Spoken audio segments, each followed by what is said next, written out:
దేవుళ్ళలో త్రిశూలం ఎవరి దగ్గర ఉంటుంది అని అనగానే మనకు వెంటనే గుర్తొచ్చేది పరమశివుడు ఇంకా దుర్గామాత. కానీ వినాయకుడి దగ్గర కూడా త్రిశూలం ఉంటుందని మీలో ఎవరికైనా తెలుసా? అది కూడా గణేశుడికి స్వయంగా శ్రీకృష్ణ పరమాత్ముడే ఇచ్చాడు. అయితే ఇప్పుడు అసలు శ్రీకృష్ణుడు గణేశుడికి త్రిశూలం ఎందుకు ఇచ్చాడో తెలుసుకుందాం. Welcome to Ashok mystery tiles.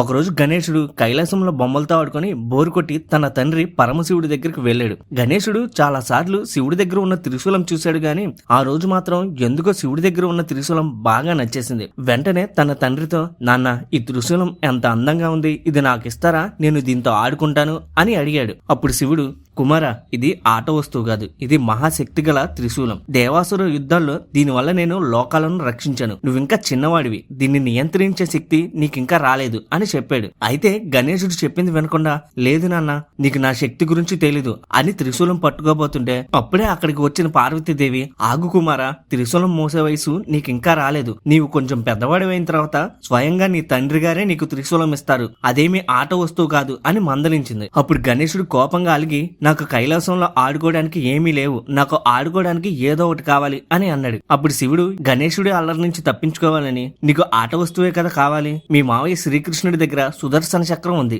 అది గుండ్రంగా తిరుగుతూ అచ్చం ఆట వస్తువులాగే ఉంటుంది, దాంతో నీవు చక్కగా ఆడుకోవచ్చు అని చెప్పాడు. ఆ మాట విన్న వెంటనే వినాయకుడు ద్వారకా వెళ్లాలని నిర్ణయించుకున్నాడు. అప్పటికి వినాయకుడు చాలా చిన్నపిల్లాడు, తన తండ్రి చెప్పడంతోనే ఆ నిర్ణయం తీసుకున్నాడు అని పార్వతీదేవి శివుడిపై కోపగించుకుంది. పార్వతీదేవి ఎంత చెప్పినా వినకుండా వినాయకుడు ద్వారకా వెళ్ళాడు. ద్వారకా వెళ్లిన వినాయకుడిని ద్వారవాసులంతా అంగరంగ వైభవంగా ఆహ్వానించారు. వినాయకుడు నేరుగా శ్రీకృష్ణుడి దగ్గరికి వెళ్లి తన బుజ్జి మాటలతో, మావయ్య, నేను నాన్న దగ్గర ఉన్న త్రిశూలం అడిగితే అది నాకు ఇవ్వలేదు, నాకు నీకు సుదర్శన చక్రం ఇస్తావా, నేను దానితో ఆడుకుంటాను అని అన్నాడు. కైలాసంలో జరిగింది మొత్తం తెలుసుకున్న శ్రీకృష్ణుడు, ఓహో, ఆ బోలాశంకరుడు గాలివానని నా వైపు మళ్లించాడా అని నవ్వుకుని, నాయనా, ఈ సుదర్శన చక్రం నా వేలికి ఇరుక్కుపోయింది, దీన్ని బయటికి తీయాలంటే కొన్ని యుగాలు పడుతుంది, నీకు త్రిశూలమే కదా కావాలి అని శ్రీకృష్ణుడు ద్వారకా శిల్పులను పిలిపించి స్వర్ణంతో రత్నాలతో మెరిసే చిన్న త్రిశూలాన్ని తయారు చేసి అది గణేశుని వయసుకు సరిపోయేలా మంత్రాలతో రక్షణ కల్పించి స్వయంగా తన చేతితో అందించాడు. ఆ త్రిశూలం చూసి